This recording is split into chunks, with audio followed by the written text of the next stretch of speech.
সাকিব কি খেলবেন champions trophy? এ নিয়ে রয়েছে অনেক ধোঁয়াশা। সাকিব হলেন বাংলাদেশের সবচেয়ে বড় আইকন, বিশ্বসেরা অলরাউন্ডার। সে যদি চ্যাম্পিয়ন্স ট্রফি না খেলে তাহলে বাংলাদেশ ক্রিকেটের অনেক ক্ষতি হবে। সাকিব যে চ্যাম্পিয়ন্স ট্রফি খেলার জন্য ম্যাথিউসকে সর্বপ্রথম করেছে টাইম আউট এবং সেদিন সে 80+ রানের একটি দুর্দান্ত ইনিংস খেলেন।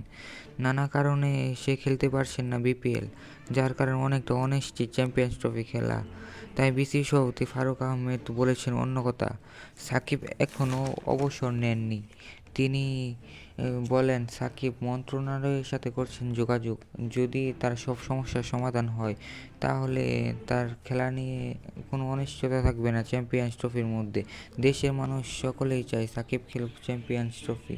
বিপিএলের মাঝামাঝি এ নিয়ে হবে চূড়ান্ত সিদ্ধান্ত এবং জানা যাবে সাকিব কি খেলবেন চ্যাম্পিয়ন্স ট্রফি নাকি খেলবেন না। সাকিব যদি খেলেন তাহলে তার আলাদা ফিটনেস ট্রেনিংয়ের জন্য ব্যবস্থা করবে বিসিবি। আমরা সকলেই চাই, যে মানুষ 17 বছর ধরে বাংলাদেশ ক্রিকেটকে সার্ভিস দিয়েছে, বাংলাদেশকে চিনিয়েছে এত দূর উচ্চতায়, সেই মানুষকে চ্যাম্পিয়ন্স ট্রফি খেলানো উচিত। তার শেষ আশাটা উচিত চ্যাম্পিয়ন্স ট্রফি। চ্যাম্পিয়ন্স ট্রফির জন্য বিতর্কিত অনেক সিদ্ধান্তের সম্মুখীন হয়েছেন সাকিব আল হাসান। এখন সব সিদ্ধান্ত নির্ভর করছে মন্ত্রণালয়ের উপর।